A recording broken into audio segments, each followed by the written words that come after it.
الدین صاحب کہتے ہیں کہ جو باب جنت ہے نا بابا فرید صاحب کا، کہتے ہیں ایسی باب جنت نہیں، فرماتے ہیں جب بابا صاحب کا وصال ہوا تو بابا صاحب وہیں لیٹے ہوئے تھے جہاں آج ان کی مزار ہے، اور ان کے سرانے بالکل جس جگہ کو لوگ باب جنت کہتے ہیں وہاں میں نے رسول پاک کو کھڑے ہوئے دیکھا ہے۔ اب کوئی آدمی حضور کی خوشبو محسوس، اس کا ایک ارادہ بن گیا نا کہ یہاں حضور کھڑے تھے، اس پر کیفیت کیا تاریخ، اس پر انداز کیا ہوگا، اس پر وارد کیا ہوگا، وہ کہاں پہنچ جائے گا ایک دو منٹ کے اندر۔ تو یہ تو اس وقت ہے جب اس کے محسوسات ہوں گے، جب وہ نظریاتی طور پر اس بات سے متفق ہوگا، جب وہ خوشبو محسوس کرنے کی صلاحیت رکھتا ہوگا۔ ایک بات عذرائے محبت ہے، کہہ دیتا ہوں چونکہ سوالات ہوتے رہتے، کہہ دیتا ہوں۔ اعلیٰ حضرت کے ایک مرید تھے مولانا حشمت علی خان صاحب، بڑے تگڑے آدمی، جن لوگوں کی پوزیشن بڑی سخت فاضل لوگ ہوتے ہیں نا، اور حاضر جواب ایک منٹ سے پہلے پاک پتن شریف گئے تو باب جنت سے گزر کے آئے۔ باب جنت سے کسی ہمارے عالم نے نہیں لکھا کہ جب وہاں سے گزر گیا اب توبہ نہ کرے اور کوئی اچھا عمل نہ کرے تو جنت میں جائے گا، بس یہ کہا کہ ایک دروازہ ہے جہاں خواجہ نظام نے حضور علیہ السلام کو کھڑے دیکھا، گزر جائے کوئی تو الحمدللہ اس کے لیے ایک برکت ہے۔ لیکن کسی شخص نے یہ نہیں کہا کہ اب وہاں سے نکل کے آ جائے اور معاذ اللہ جھوٹ بولے، جو مرضی کرے اور کہ میں جنتی ہو گیا، یہ معنی کسی بندے نے بھی بیان نہیں کیا۔ ہاں وہاں سے گزر کے آئے، سچی توبہ کرے، بعد میں اپنے اعمال پہ محنت کرے، اللہ اس کی اسے برکت عطا کرے گا۔ فرماتے میں پاک پتن شریف سے ہو کے آیا، رش بڑا تھا، اس کے ایام تھے، تو باب جنت سے گزر کے آیا تو میں بس کی چھت پہ بیٹھ گیا، کچھ اور لوگ بھی تھے، تو ان میں سے کچھ ایسے صاحبان بھی تھے جن کو بیماری ہوتی ہے چھیڑ کے رکھنے کی، کوئی نہ کوئی بات کیے رہتے، یہ ہو گیا تو وہ ہو گیا، کہتے ہیں انہوں نے بات چھیڑ دی، مولانا کہاں سے آ رہے؟ میں نے کہا پاک پتن شریف۔ تو کہنے لگے کہ آپ وہ بہشتی دروازہ جس کو کہتے ہیں باب جنت وہاں سے بھی گزرے ہیں؟ کہنے لگے الحمدللہ، لائن تو بڑی لمبی تھی پر موقع مل ہی گیا ہے، گزر گیا ہوں وہاں سے۔ تو کہتے ہیں مجھے سونگنے لگ گیا۔ کہنے لگے پھر تو آپ جنتی ہو گئے ہوں گے، پر آپ کے پاس جنت کی خوشبو نہیں آ رہی۔ تنزیہ انہوں نے کہا، تنزیہ۔ تو کہتے ہیں انہوں نے طنز کیا تو مجھے بھی حق حاصل تھا، جواب در جواب کی تو اجازت ہونی چاہیے نا۔ میں نے کہا مولانا کیوں آپ کیوں سونگ رہے ہیں؟ کہنے لگے میں نے حدیث پاک میں پڑھا ہے کہ جنتی 500 سال بھی دور ہوگا تو اس کے پاس سے خوشبو آئے گی، یعنی 500 سال لگیں گے ابھی اس تک، تو پھر بھی جنت کی خوشبو آئے گی، تو آپ سے تو کوئی نہیں آ رہی۔ کہتے میں نے ان سے کہا آپ نے ایک حدیث پڑھی ہے، اگلی بھی پڑھ لینی تھی، حضور نے فرمایا جہنمی کو جنت کی خوشبو کوئی نہیں آئے گی۔ یہ نہیں پڑھی آپ نے حدیث، یہ نہیں نظر سے گزری؟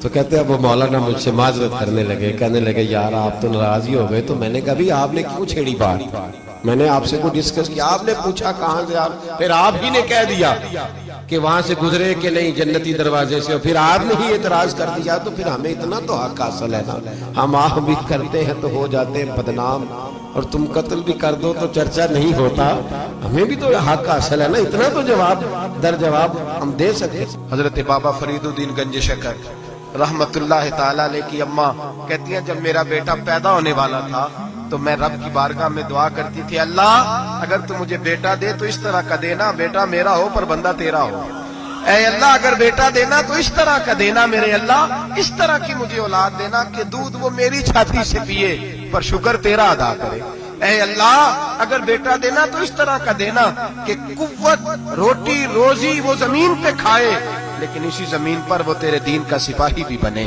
وہ مجاہد فی سبیل اللہ بھی بنے۔ حضرت بابا صاحب کہتے ہیں مجھے شکر پسند تھی، اماں بڑے جتن کرتی ہے بیٹے کے لیے، بڑا کچھ کرتی ہے، تو بیٹے روٹی ٹائم پہ کھانا بلا کا، کہتے ہیں مجھے شکر پسند تھی۔ میری اماں سردیوں کے ٹھنڈے موسم میں اٹھ کے میرے لیے پانی بھی گرم کرتی، مصلی بھی بچھاتی، اور پھر ایک پڑیا شکر کی بنا کے میرے مصلی کے نیچے بھی رکھتی، کہتی بیٹا نماز پڑھے تو اللہ شکر دیتا ہے۔ آپ فرماتے ہیں میں روز نماز کی 5 نمازوں کے وقت مصلی اٹھاتا تو پڑیا شکر کی ملتی، سکول اور مدرسے کے میں اپنے کلاس فیلوں کو بھی کہتا نماز پڑھو بڑی پیاری شکر ملتی ہے، کہتے میں روز شکر کھاتا۔ ایک سویرے فجر کی نماز میں اماں نے وضو تو کرایا، مصلی بھی بچھایا، پر دیہات کی وہ سادی بی بی جس کا سارا کام ہی خلوص پہ مبنی تھا، جو آکسفورڈ سے پڑھی ہوئی تو نہیں تھی لیکن آداب ممتا اسے سارے آتے تھے، جو کسی یونیورسٹی کی سند یافتہ تو نہیں تھی لیکن بیٹے کے ساتھ کس طرح کا رویہ اختیار کرنا ہے یہ سارا اسے پتا تھا۔ کہتے ہیں سادی اماں نے سارے کام کیے، لیکن شکر رکھنا بھول گئی. بابا صاحب کہتے ہیں میں نماز پڑھنے لگا تو ماں نے یہ بھی بتایا تھا کہ نمازی کے آگے سے نہیں گزرتے، نمازی کے آگے نہیں ہوتے.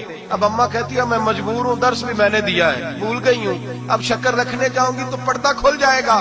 ایک کونے میں لگ کے ماں روئی، بیٹے کی شفا کے لیے نہیں، بیٹے کی نوکری کے لیے نہیں، بیٹے کے اچھے مستقبل کے لیے نہیں. ماں روئی، آنسو بہے تو کہتی کیا ہے، اے اللہ میں اسے اپنے آگے جھکانے کو جتن تھوڑی کرتی تھی، تیرا بنانے کے جتن کرتی تھی. اے اللہ مہربانی فرما، میری پردے داری کر، اگر راز کھل گیا تو میرا فرید نماز نہ چھوڑ جائے. بابا صاحب کہتے اماں تڑپتی رہی اور میں نے نماز پڑھ کے مصلی اٹھایا. پہلے پڑیاں ہوتی تھی، اب تو پورا دریا شکر کا بہ رہا ہے.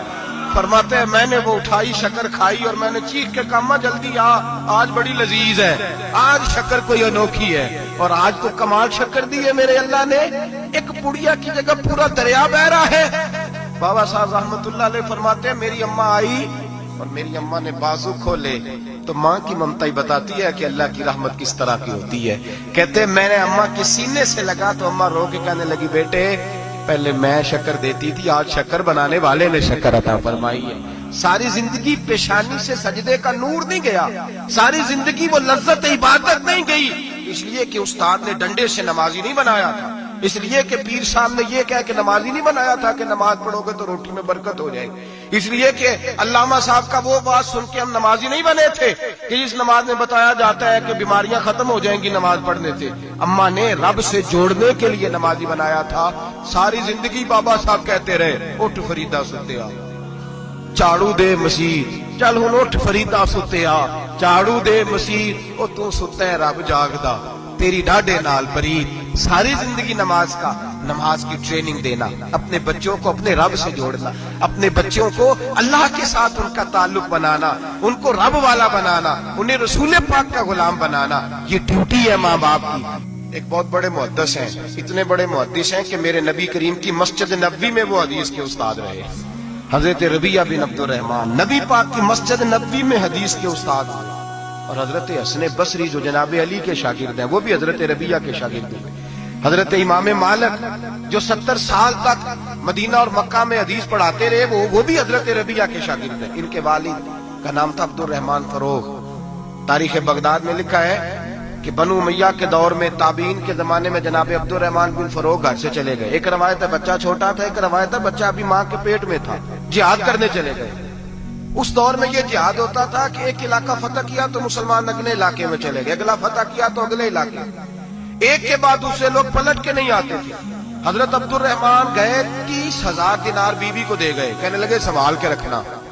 اور جہاد کرنے نکلے تو 27 سال تک گھر نہیں آئی، اور 27 سال کے بعد آئے تو حضرت ربیہ محدث بن چکے ہیں، مسجد نبوی میں حدیث کے استاد ہیں، بیٹا بہت بڑا شیخ بن گیا ہے.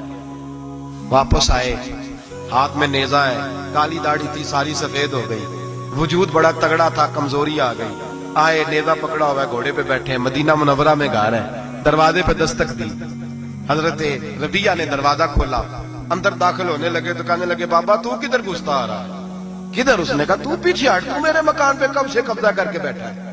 بات تیز ہونے لگی، آواز تھوڑی بزرگوں کی بلند ہونے لگی تو اندر سے زوجہ نے سن لیا اور دروازے کی اوٹ سے دیکھنے لگی تو پہچان گئی. کہنے لگی ربیہ پیچھے ہٹ جا، یہ کوئی غیر نہیں ہے، تیرے والد گرامی ہے، یہ تیرے والد ہیں. اندر آئے، باپ بیٹا ملے، عصر کی نماز کا وقت ہو گیا، بڑا روئے. 27 سال کے بعد باپ لوٹا، 27 سال کے بعد بڑے روئے. نماز کا وقت ہوا تو حضرت ربیہ جلدی سے وضو کیا، مسجد نبوی شریف چلے گئے. جناب عبد الرحمن فروغ نے ابھی کھانا وانا کھانا تھا، کھانا کھانے بیٹھے تو حکم دیکھے شوہر کیا کرتا ہے. یہ نہیں پوچھا کہ 27 سال حال کیا رہا، پوچھنے لگے میں تجھے 30,000 دینار دے گیا تھا وہ کدھر ہے؟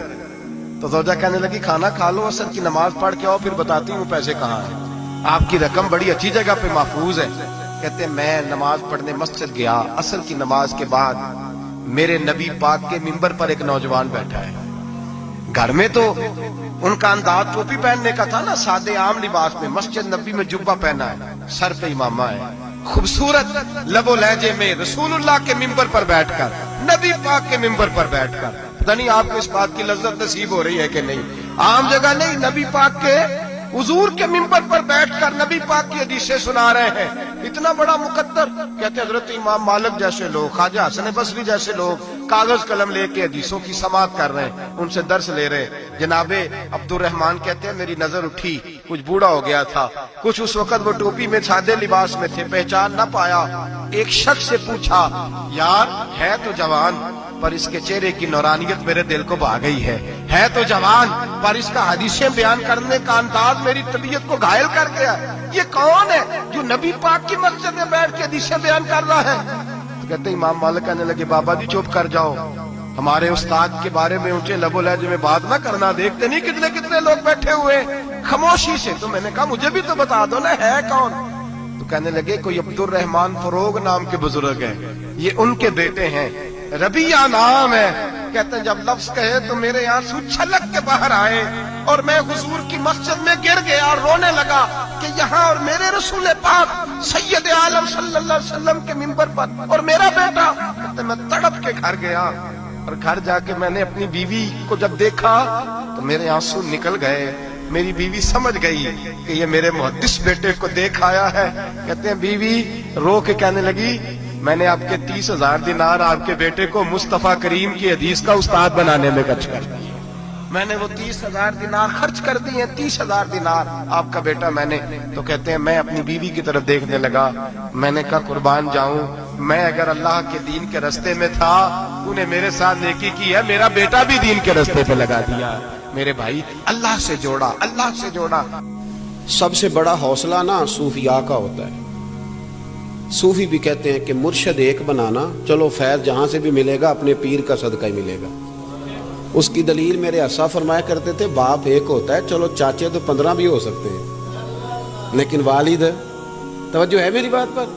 ایک بات آپ کو سنانی ہے، ذرا تھوڑی غور کریں، جو لوگ طریقت کے رستے کے مسافر ہیں نا ان کو ذرا جلدی سمجھ آئے گی اس بات۔ بابا فرید الدین گنج شکر رحمۃ اللہ تعالیٰ علیہ کے ایک مرید تھے حضرت جمال الدین ہانسوی۔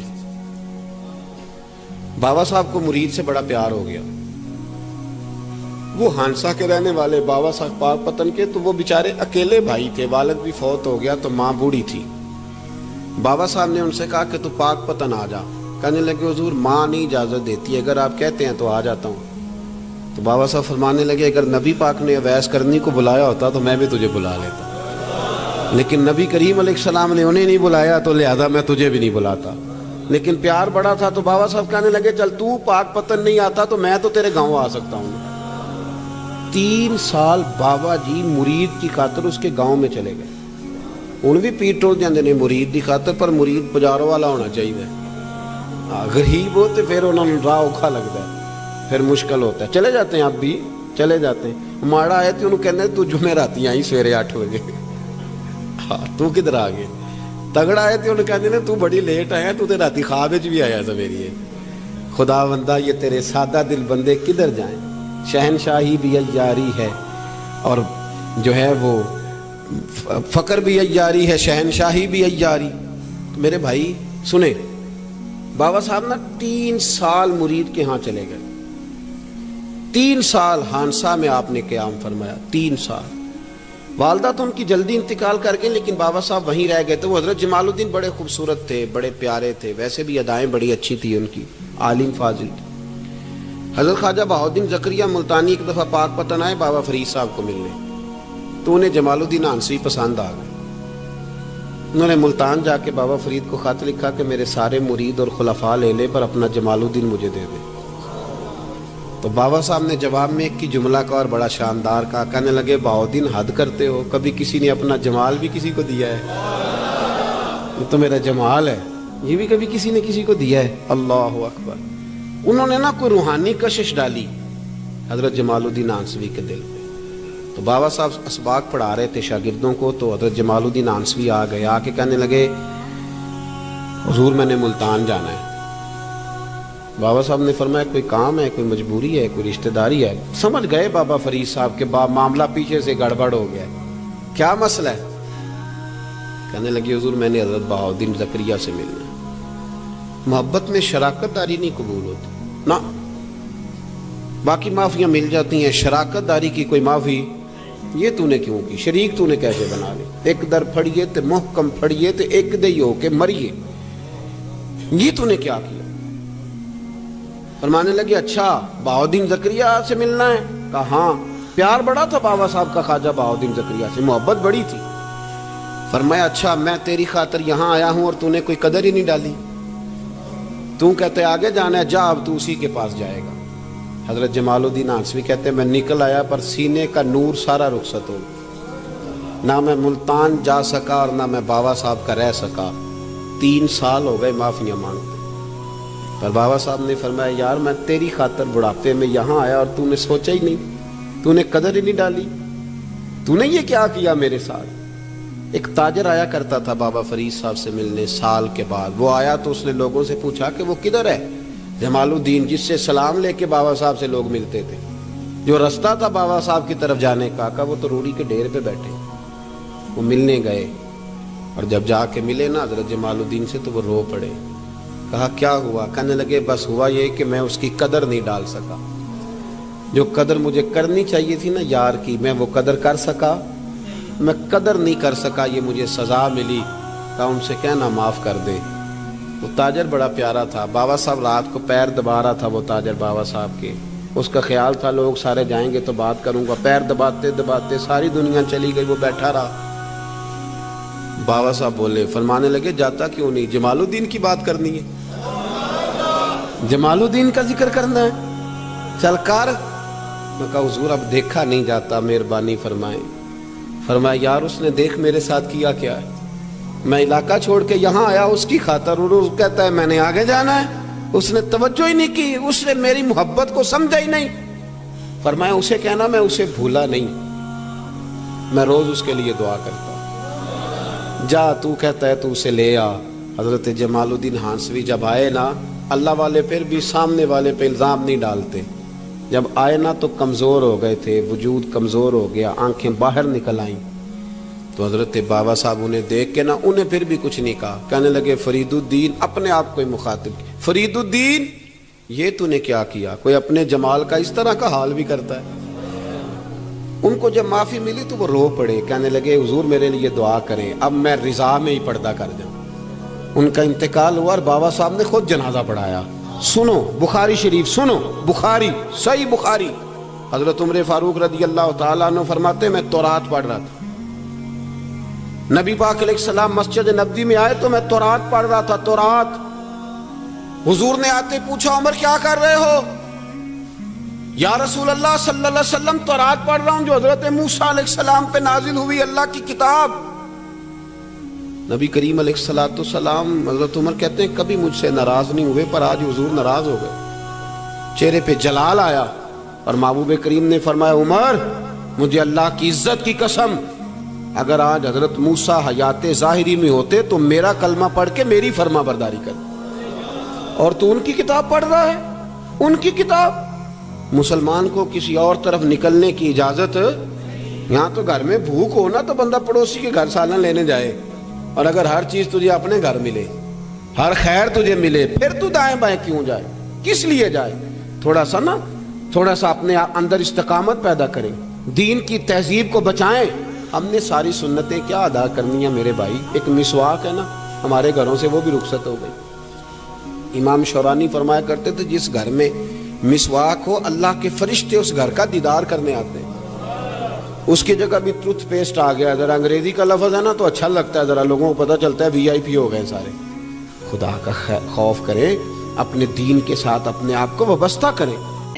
آدم کو آسمان سے دھرتی پہ لانے والا، عیسیٰ کو آسمان تک زندہ اٹھانے والا، ہر چیز پر ہے قادر، ہر چیز پر ہے قادر، ہر شے کا وہ خدا ہے، اللہ بہت بڑا ہے، اللہ بہت بڑا